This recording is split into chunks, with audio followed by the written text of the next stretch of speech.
ஜெய் சாயிராம், ஜெய் ஜெய் சாயிராம். நம்ம சாய் அன்பர்கள் எல்லாரும் எப்படி இருக்கீங்க? எல்லாரும் நல்லா இருப்போம். ஓம் சாயிராம். எப்பொழுதும் கண்ணீரை வீணாக்கி கொண்டு மனதை எப்பொழுதுமே குழப்பமாக வைத்துக்கொண்டு என்ன செய்கிறோம் ஏது செய்கிறோம் என்று தெரியாமல் எப்பொழுதுமே ஒரு விதமான பயத்தோடும் பரபரப்போடும் தயக்கத்தோடும் உன் வாழ்க்கையில் நீ வாழ்ந்து கொண்டிருக்கிறாயே, இது உனக்கு கவலையாக இல்லையா? உன்னை பார்க்க எனக்கு பயமாக இருக்கிறது, மிகவும் மனவேதனையாக இருக்கிறது. இப்படியே உன் வாழ்க்கையில் நீ போராட்டத்தோடு வாழ்ந்து கொண்டிருந்தால், கண்ணீரோடு வாழ்ந்து கொண்டிருந்தால் மீதம் இருக்கும் உன் வாழ்க்கை என்னாவது? அதை நான் உனக்கு மாற்றி காட்டுகிறேன். முதலில் உன் மனதில் தன்னம்பிக்கையை வளர்த்துக்கொள். தேவையில்லாத சிந்தனையை உன் மனதில் ஓடிக்கொண்டிருக்கிறதல்லவா, அதை துடைத்து எறிந்துவிடு. முடிந்ததை நினைத்து நினைத்து வருந்திதான் இவ்வளவு மன போராட்டத்தோடு தவித்து கொண்டிருக்கிறாய். அதை நினைப்பதை முதலில் மறந்துவிடு. வரப்போவது என்னாகுமோ, எப்படி இருக்குமோ, நம் வாழ்வு என்னாகுமோ என்ற பயத்தையும் உன் மனதிலிருந்து எறிந்துவிடு.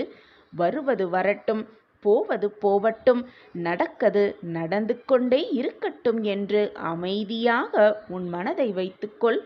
நான் கூறும் இந்த வாக்கை முழு நம்பிக்கையோடும் தைரியத்தோடும் ஆத்மார்த்தமான உணர்வோடும் வேறு எந்த சிந்தனைகளையும் உன் மனதில் இருத்தி கொள்ளாமல் நம்பிக்கையோடு முழுவதுமாக கேள்.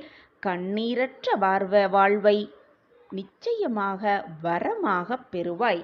இது உன் சாயப்பா உனக்காகவே செய்து கொடுக்கும் சத்திய பிரமாணம்.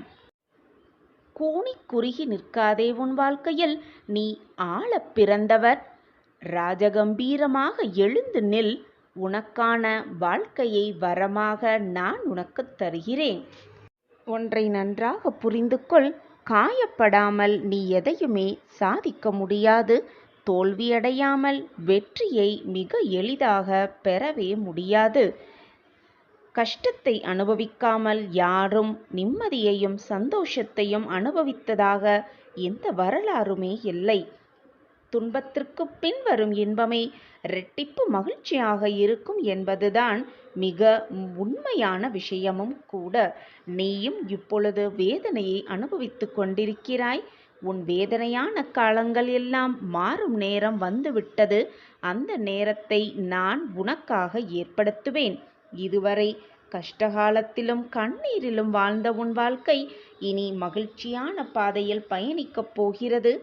என் வாழ்க்கையிலா இதுவெல்லாம் நடக்கிறது என்று நீயே ஆச்சரியப்படும் அளவிற்கு எல்லாம் ஒவ்வொன்றாக உன் வாழ்க்கையில் மாறப்போகிறது. நான் அதை என் பிரியமான கண்மணிக்காக மாற்றியே காட்டுவேன். உன்னுடைய மகத்தான வெற்றி என்பது இந்த உலகத்தை வெற்றி கொள்வதை காட்டிலும் உன் மனதை வெற்றி கொள்வதே மிக மகத்தான வெற்றி. உன் மனதை நிம்மதியாக வைத்துக்கொள், சந்தோஷமாக வைத்துக்கொள், ஆனந்தத்தோடு வைத்துக்கொள். நீ நிச்சயமாக உன் வாழ்க்கையின் வெற்றியை மிக சுலபமாக அடையலாம். நான் அதை உனக்கு தயார்படுத்துவேன். உன்னுடைய சந்தோஷத்தில் 1000 பேர் உன் அருகில் இருந்தாலும் அது உண்மையாக உறவாக இருக்காது. நீ கஷ்டப்படும் பொழுது, வேதனைப்படும் பொழுது, உனக்கான துன்பத்தை நீ அனுபவித்து கொண்டிருக்கும் போது உன் அருகில் உன் கண்ணீரை துடைக்க, உன் கவலையை மறக்க, உன்னுடைய வேதனையை பகிர்ந்து கொள்ள உன் அருகில் யார் இருக்கிறார்களோ அவர்கள்தான் மிக உன்னதமான உறவுகள், மிக உண்மையான உறவுகளும் கூட. மறந்தும் கூட அந்த உறவுகளை காயப்படுத்த எண்ணிவிடாதே.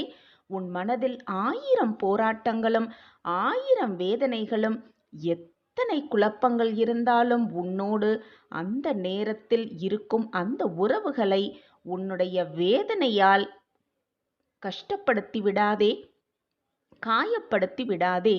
ஏனென்றால் அவர்கள் உறவு உனக்கு கிடைத்த மிகப்பெரிய பொக்கிஷம். அதை பத்திரமாக தக்க வைத்துக்கொள்.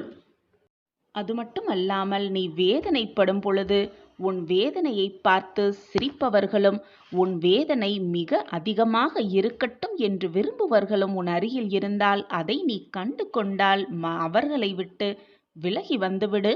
அதுதான் உன் வாழ்க்கைக்கும் சரி, உன் மனதிற்கும் சரி, மிக நன்றாக பொருத்தமாகவே இருக்கும். உன்னிடம் ஒன்றை நான் மீண்டும் மீண்டும் வலியுறுத்திக் கொண்டே இருக்கிறேன். உன்னுடைய வேதனையை பற்றியும், உன்னுடைய கஷ்டத்தை பற்றியும், உன்னுடைய கஷ்டகாலத்தை பற்றியும் மற்றவர்களோடு எப்பொழுதும் பகிர்ந்து கொள்ள நினைக்காதே. மற்றவர்களோடு அதை பகிர்ந்து கொண்டால் நம் மனம் சற்று ஆறுதலாக இருக்கும் என்று நீ நினைத்து பகிர்ந்து கொள்கிறாய். ஆனால் நீ யாரிடம் பகிர்ந்து கொள்கிறாய் என்பதில்தான் மிக முக்கியம் அடைந்திருக்கிறது.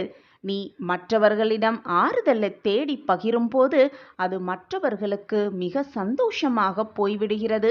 சில பேர் உன்னுடைய கஷ்டத்தை பார்த்து மனம் வருந்தி உண்மையாலுமே உனக்கு நல்ல ஆறுதல் வார்த்தைகளை கூறுகிறார்கள்.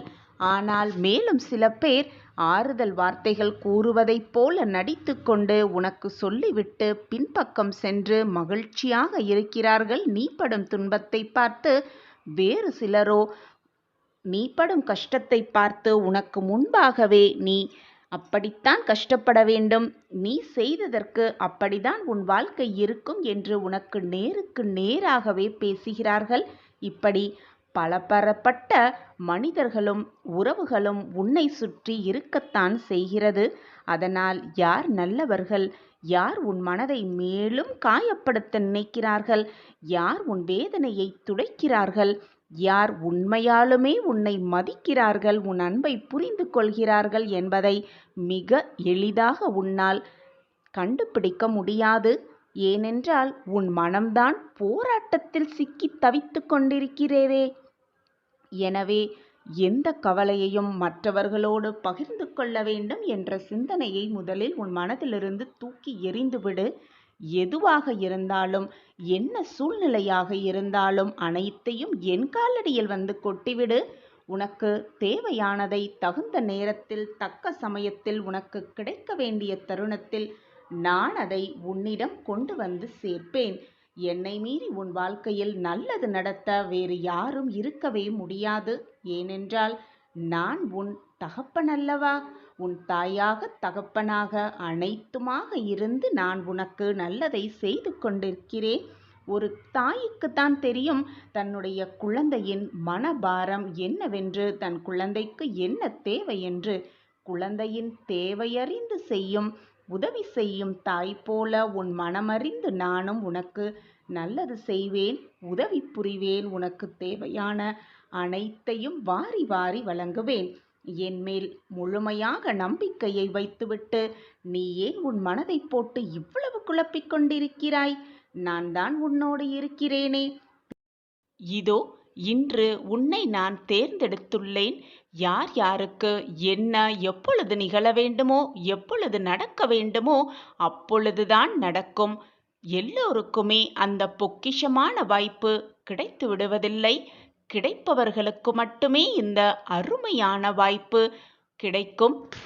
யார் யாருக்கு என்ன நடக்க வேண்டும், எப்படி நடக்க வேண்டும், எங்கு நடக்க வேண்டும் என்று முடிவு செய்யப்பட்டிருக்கிறதோ, தீர்மானம் பண்ணப்பட்டிருக்கிறதோ, திட்டம் தீட்டப்பட்டிருக்கிறதோ அதன்படிதான் எல்லாமே நடக்கும். நீ நினைப்பதாலோ, கண்ணை சிந்துவதாலோ, வேதனைப்படுவதாலோ எதுவுமே மாறப்போவதில்லை. நடப்பது அனைத்திற்கும் நீ காரணக்கர்த்தா ஆகவும் முடியாது. ஏனென்றால் அனைத்துமே ஏற்கனவே முடிவு செய்யப்பட்டதுதான். நீ எப்பொழுதும் என் பிள்ளையாகவே இருப்பாய். நீ செய்யும் எந்த செயலையும் தயங்காமல் செய். உனக்கு உதவியாக உன் அப்பா எப்பொழுதும் இருப்பேன் என்பதை எந்த நொடியும் மறந்தே விடாதே. உள்ளே இருந்து உன்னை இயக்குபவனும் நானே. நீ மற்றவர்களுக்காக என்னிடம் வந்து பிரார்த்தனை செய்யும் பொழுது உன்னுடைய நல்ல எண்ணம் எனக்கு நன்றாகவே புரிகிறது. உன்னுடைய மனமும் என்னால் புரிந்து கொள்ளவும் முடிகிறது. கேட்காமலேயே அனைத்தையும் செய்யும் உன் சாயப்பா நீ என்னிடம் வந்து கேட்ட பிறகும், மற்றவர்களுக்காக அதுவும் கேட்ட பிறகும் உனக்கு கொடுக்க வேண்டியதை நான் கொடுக்காமல் இருப்பேனா? அல்லது நீ வேண்டி விரும்பியதை நான் நிறைவேற்றாமல் இருப்பேனா? உன்னுடைய எண்ணங்கள் தான் உன் வாழ்க்கையாகவே மாறும். உன் எண்ணத்தை நீ மாற்ற வேண்டுமென்றால் முதலில் உன்னுடைய வாழ்க்கையை மாற்று. வாழ்க்கை நடைமுறையை மாற்றப் பழகு. உன் எண்ணம் தானாகவே மாறிவிடும். உன் வாழ்க்கையும் தானாகவே மாறிவிடும். உனக்கான நல்லது நடக்கத்தான் போகிறது. அதை நடத்தி வைப்பதற்காகவே நான் உன் இல்லத்திற்கு வந்திருக்கிறேன். இப்பொழுது இந்த பதிவு உன் கண்கள் பட்டிருக்கிறது என்றாலே உனக்கான ஒவ்வொரு நல்லதும் ஒவ்வொன்றாக நிகழப்போகிறது, அருகில் வந்துவிட்டது என்று அர்த்தம்தான். உன்னுடைய விதி மாறும் நேரம் வந்துவிட்டது. உன்னுடைய விதி மாறும் சமயம் வந்துவிட்டதால்தான் இந்த பதிவு உன் கண்களில் பட்டிருக்கிறது. இனி நீ நினைத்தபடி, நீ நினைக்காதபடியும் உன் வாழ்க்கை மாறப்போகிறது. நீ நினைத்தபடியும் உன் வாழ்க்கை மாறப்போகிறது. உனக்கு என்ன தேவை என்பது உன் சாயப்பாவிற்கு உன்னை விட நன்றாகவே தெரியும். உனக்கு எப்பொழுது எதை கொடுத்தால் நீ மகிழ்ச்சியாக இருப்பாய் என்பதும் எனக்கு நன்றாகவே தெரியும். எனவே சந்தோஷமாக இரு. உனக்கான வாய்ப்பு, உனக்கான நல்ல மாற்றங்கள், உனக்கான நல்ல வாழ்க்கை காத்து கொண்டிருக்கிறது. இது சர்வ நிச்சயமாக நடக்கும். இது உன் சாயப்பா உனக்காகவே கொடுக்கும் சத்திய வாக்குதான். நமக்கு தேவையில்லாதது எல்லாம் விலக்கப்பட்டு தேவையானது எதுவோ, வாழ்க்கைக்கு எது தேவையோ அதுதான் நம்முன் வந்து நிற்கும். இதுதான் விதியின் விளையாட்டு.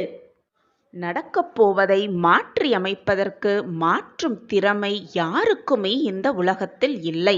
எது நடக்குமோ, எது நடக்க வேண்டுமோ அது நிச்சயமாக நடந்தே தீரும், நடந்தே தீரும். இதுதான் வாழ்க்கையின் ரகசியம். நமக்கு நிகழும் அனைத்தும் இறைவனால் நிர்ணயிக்கப்பட்டதே என்பதை தீர்க்கமாக நம்பு. நல்லது நடந்தால் அதை அதிசயமாக எடுத்துக்கொண்டு ஆச்சரியமாக பார்க்க பழகு.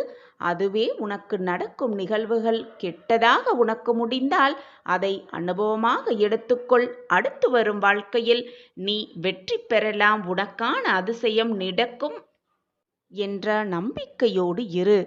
எல்லையே இல்லாத இந்த பிரபஞ்சத்திடம் தன்னம்பிக்கையோடு நீ எதை கேட்டாலும் அது நிச்சயமாக உன்னிடம் கிடைக்கும். ஆனால் நம்பிக்கையோடு கேட்டுப்பார். கிடைக்குமா கிடைக்காதா என்ற சந்தேகத்தோடு எதையுமே கேட்காதே. முழு நம்பிக்கையோடு எனக்கு இது கிடைக்கும் என்ற நம்பிக்கையோடு கேட்டுப்பார். அனைத்தும் உனக்கு வசமாகும். நீ நினைப்பதற்கு மேலாகவே உன்னுடைய வாழ்க்கை மிக பிரகாசமாகவே இருக்கும். நினைப்பதற்கு எதிராக நடப்பதே விதி என்றால் எதையும் நினைக்காமல் அதன் போக்கில் விட்டுவிட வேண்டியதுதானே. எதற்காக அதை போட்டு சிந்தித்து கொண்டு மனதை போட்டு குழப்பிக்கொண்டு நீயும் குழப்பமடைந்து உன்னை சுற்றி இருப்பவர்களையும் குழப்பமட வைக்கிறாய்? எது நடக்க வேண்டுமோ அது நடந்துட்டு போகட்டும், எது நிகழ வேண்டுமோ அது நிகழ்ந்துவிட்டு போகட்டும் என்று அப்படியே விட்டுவிடு. விதியின் போக்கு உன் வாழ்க்கையை மாற்றியமைக்கும். நான் அதை பார்த்து கொண்டுதான் இருக்கிறேன். உன் வாழ்க்கைக்கு தேவையான அனைத்தையும் நான் செய்வேன் சர்வ நிச்சயமாக. ஒன்றை நன்றாக புரிந்து கொள். எந்த எண்ணங்களை அதிகமாக நேரம் சிந்தித்து கொண்டோ இருக்கிறோமோ, எதை பற்றி மனதை ஓட்டம் ஓடிக்கொண்டே இருக்கிறதோ அது கண்டிப்பாக வாழ்க்கையில் நடக்கும். உன்னை விட அதிகமாக புண்ணியம் செய்தவர்கள் இந்த உலகத்தில் யாருமே இருக்க முடியாது. நான் கண்டெடுத்த பொக்கிஷம் நீ. உனக்கு நல்லது நடக்காமல் வேறு யாருக்கு நடக்கும்? உனக்கான நல்லதை நடத்தி வைக்கவே உன் சாயப்பா உனக்காகவே காத்து கொண்டிருக்கிறேன். உனக்கு வேண்டியது, உனக்கு ஆசைப்படுவது, உன்னிடம் தேவையில்லாமல் இருப்பது அனைத்தையும் களைந்துவிட்டு நான் உனக்கு தேவையானதை மட்டும் உன்னிடம் கொண்டு வந்து சேர்ப்பேன். நான் இருக்கும் வரை நீ வருத்தப்பட வேண்டிய அவசியமே இல்லை. விருப்பத்தோடும் ஆசையோடும் மகிழ்ச்சியோடும் வாழ்பவர்களை விட விதியே என்று வாழ்பவர்கள்தான் இந்த உலகில் அதிகமாக இருக்கிறார்கள். நீயும் அப்படி இருந்து விடாதே. உனக்கு கிடைத்திருக்கும் இந்த பொக்கிஷமான வாழ்க்கையில் விதியே என்று வாழாதே.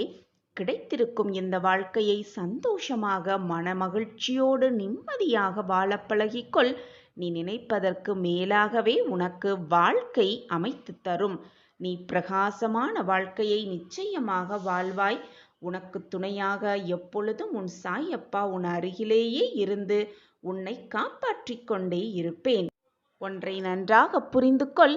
விதி 1000 கதவுகளை மூடினாலும் முயற்சி ஒரு ஜன்னலையாவது நிச்சயமாக திறக்கும்.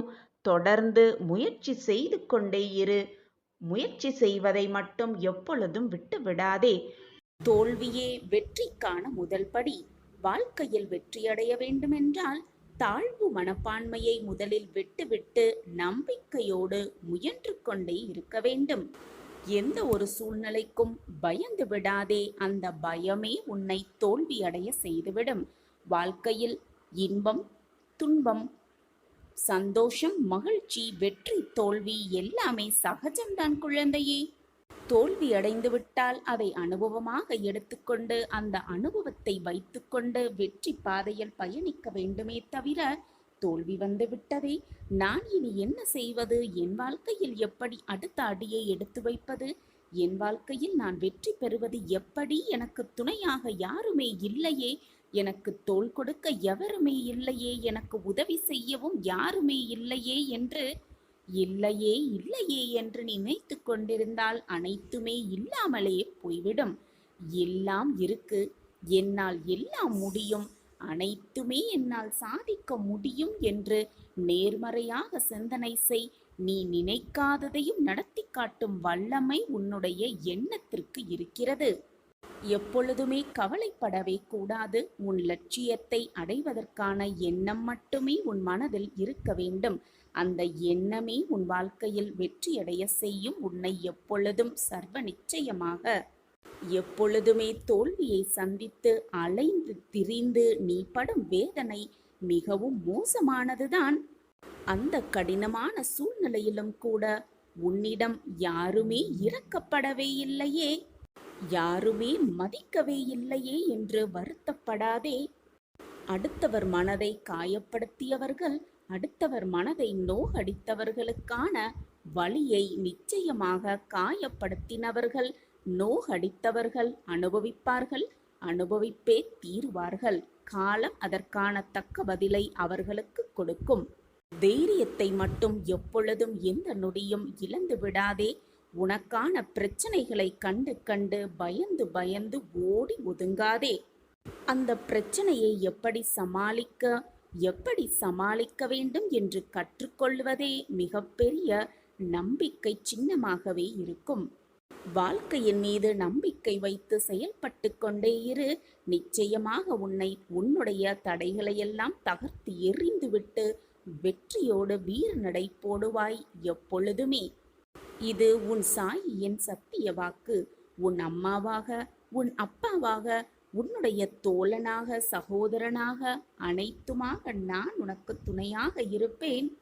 தாங்கவே முடியாத, பொறுத்து கொள்ளவே முடியாத பல கஷ்டங்களை அனுபவித்து, வேதனையை அனுபவித்து, அதிலிருந்து வெளியில் வரும் பொழுதுதான் தெரிகிறது, வாழ்க்கையில் சில உறவுகளையும் சில நிகழ்வுகளையும் சந்திக்காமலேயே இருந்திருக்கலாம் என்று.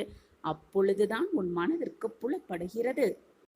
நிகழ்வுகளை சந்திப்பதும் சந்திக்காமல் இருப்பதும் நீ முடிவு எடுப்பதில்லை. ஏற்கனவே எல்லாமே முடிவு செய்யப்பட்டதுதான் உன் வாழ்வில் இது நாள் வரை நடந்து கொண்டிருக்கிறது. இனியும் எல்லாமே அப்படித்தான் நடக்கும்.